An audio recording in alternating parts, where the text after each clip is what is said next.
Welcome back to our channel. So students, in this video performance management subject unit number 1 short explanation video ఈ వీడియోలో చెప్పడం జరుగుతుంది. So previous వీడియోస్లో మనం already explanation videos నేర్చుకున్నాము. Mostly long నేర్చుకుంటే short ఆటోమేటిక్గా మీరు లైక్ ఆన్సర్ చేసేయచ్చు. బట్ ఒక షార్ట్గా ఒక లైక్ గ్లిమ్స్ లాగా ఈ వీడియో మీకు ఎక్స్ప్లెయిన్ అవుతుందని చెప్పేసి చేయడం జరుగుతుంది. ఓకేనా? సో ఇందులో first important question for 2 marks ఏంటి అని అంటే పర్ఫార్మెన్స్ మేనేజ్మెంట్ అంటే ఏంటి అని అడుగుతాడు. సో పర్ఫార్మెన్స్ మేనేజ్మెంట్ అంటే ఏంటి? ఈ పర్ఫార్మెన్స్ మేనేజ్మెంట్లో అంటే ఒక ఎంప్లాయీ ఒక పర్ఫార్మెన్స్ని, వాళ్ళ థింకింగ్ని, వాళ్ళ వేరియస్ ఫ్యాక్ట్స్ని యూజ్ చేసుకొని వాళ్ళ యొక్క పర్ఫార్మెన్స్ని అనేది వాళ్ళు మేనేజ్ చేసుకుంటూ ఉంటారు. అంటే వాళ్ళకి మోటివేషన్ ఇచ్చుకుంటూ కానీ, వాళ్ళ పనిని డెవలప్ చేసుకుంటూ కానీ, వాళ్ళ ప్లానింగ్, వాళ్ళ reviewing, everything based on that it will be managing their performance. ఓకేనా? వాళ్ళని అబ్జర్వ్ చేసుకుంటూ, వాళ్ళకి ఫీడ్బ్యాక్ ఇచ్చుకుంటూ, ఇది మీరు తప్పు చేస్తున్నారు, ఇది మీరు కరెక్ట్ చేసుకోండి అని చెప్పేది, ఇలాంటి దాన్ని మనం పర్ఫార్మెన్స్ మేనేజ్మెంట్ అని అంటాం. సో డెఫినెట్గా మీరు డెఫినేషన్ అనేది రాయాల్సి ఉంటుంది.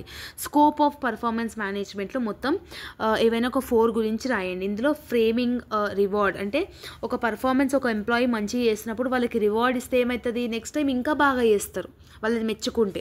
Next business HR partnership. Business HR partnership అంటే వాళ్ళ యొక్క ప్రాఫిట్స్ కానీ, వాళ్ళ యొక్క ఆర్గనైజేషనల్ గోల్స్ కానివ్వండి, ఇవన్నీ టర్న్ అవుట్ చేయడానికి it will be useful. Next organization అనేది సర్వైవల్ అవుతుంది. ఒక ఆర్గనైజేషన్లో పర్ఫార్మెన్స్ మంచిగా ఉంటేనే కదా ఒక ఆర్గనైజేషన్ అనేది లాంగ్ రన్లో రన్ అవుతుంది. Yes. And the last one assist in human resource practices. Human resource ప్రాక్టీసెస్లో లైక్ ఎంప్లాయీస్ కానివ్వండి, సెల్ఫ్ యాక్చువలైజేషన్ కానివ్వండి, ఇట్లాంటి దాంట్లో కూడా ఇట్ విల్ బీ హెల్ప్ఫుల్ అనమాట. Next performance measurement. Performance measurement అంటే ఏంటంటే ఒక ఎంప్లాయీ వాళ్ళ క్వాలిటీ, వాళ్ళ క్వాంటిటీ ఆఫ్ ది వర్క్ ఎలా వర్కౌట్ చేస్తున్నాడు, వాళ్ళు ఎంత ఎఫెక్టివ్గా, ఎంత ఎఫిషియెంట్గా వాళ్ళ వర్క్ని ఫినిష్ చేస్తున్నారు అనేది మెజర్ చేయడంనే పర్ఫార్మెన్స్ మెజర్మెంట్ అంటాం. పర్ఫార్మెన్స్ ప్లానింగ్ అంటే ఏంటి? ఈ మంత్ ఎంత పర్ఫార్మెన్స్ చేయాలో ఒక ఎంప్లాయీ అనేది ముందుగానే ఒక ప్లానింగ్ చేసుకొని పెట్టుకోవడం. ఓకేనా? నెక్స్ట్ కేపీఏఎస్ అని అంటాం, అంటే కీ పర్ఫార్మెన్స్ ఏరియాస్ అని అంటాం. ఈ కీ పర్ఫార్మెన్స్ ఏరియాస్ అనేది ఏంటి అని అంటే ఒక సెట్ ఆఫ్ టార్గెట్స్ని పెడుతుంది అనమాట. ఓకేనా? సో ఈ సెట్ ఆఫ్ టార్గెట్స్ని వాళ్ళ ఫ్యూ ఆర్గనైజేషన్లో ఉన్న ఎంప్లాయీస్ని వాళ్ళు పార్టిసిపేట్ చేసేటట్టుగా ఉంటుంది అనమాట. అండ్ ఏవైనా డ్రాబ్యాక్స్ వచ్చినప్పుడు, ఏవైనా డిసడ్వాంటేజెస్ వచ్చినప్పుడు వాళ్ళ బట్టి వాళ్ళతో మనం ఎక్స్పీరియన్స్ అనేది అవ్వచ్చు. That is also one of the important question.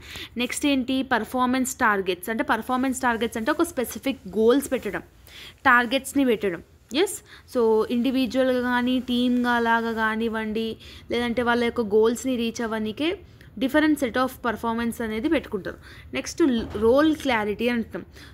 Role clarity is nothing about the actual clarity about the employees in which where they are working. ఓకేనా? సో క్లియర్ అండర్స్టాండింగ్ అనేది ఉండాలి. వాళ్ళ ఎక్స్పెక్టేషన్స్ ఆఫ్ ది పర్ఫార్మెన్స్ ఎలా ఉంది, వాళ్ళ role ఏంటి, వాళ్ళ clarity ఏంటి అనేది ఇంపార్టెంట్. ఫర్ ఎగ్జాంపుల్ మీకు మ్యాథ్స్ రాదు, నేను మీ దగ్గరకు వచ్చి మ్యాథ్స్ చెప్పనంటే మీరు చెప్తారా? చెప్పరు కదా. సో వాళ్ళకు ఒక క్లారిటీ అనేది ఉండాలి. నెక్స్ట్ పిఎంఎస్ అని అంటాం, అంటే పర్ఫార్మెన్స్ మేనేజ్మెంట్ సిస్టమ్. ఈ పర్ఫార్మెన్స్ మేనేజ్మెంట్ సిస్టమ్ అనేది ఒక systematic way of taking the like strategic goals అనమాట. అంటే పర్ఫార్మెన్స్ ఎలా ఉంటుంది, ఒక సిస్టమ్ని, ఒక ఇండివిజువల్ ఎలా ఉంటుంది అనేది మేనేజ్ చేసుకుంటూ ఉంటుంది. అంటే ఏ మంత్ ఇంక్రీజ్ అయింది, ఏ మంత్లో డిక్రీజ్ అయింది, ఇంక్రీజ్ అయితే ఎందుకు ఇంక్రీజ్ అయింది, డిక్రీజ్ అయితే ఎందుకు డిక్రీజ్ అయింది అనే ఒక సైక్లికల్ దాంట్లో విధంగా వాళ్ళ గోల్స్ని కానివ్వండి, వాళ్ళ ఫీడ్బ్యాక్స్ని తీసుకొని వాళ్ళు ఆర్గనైజేషనల్ ఆబ్జెక్టివ్స్ అనేది రన్ చేస్తూ ఉంటారు. సో ఇలాంటి క్వశ్చన్స్ మీకు షార్ట్ క్వశ్చన్స్లో అడుగుతారు. I hope that you have got clarity. If you're having any further doubts, let me know in the comment section. All the very best. See you all in next video. Bye bye everyone.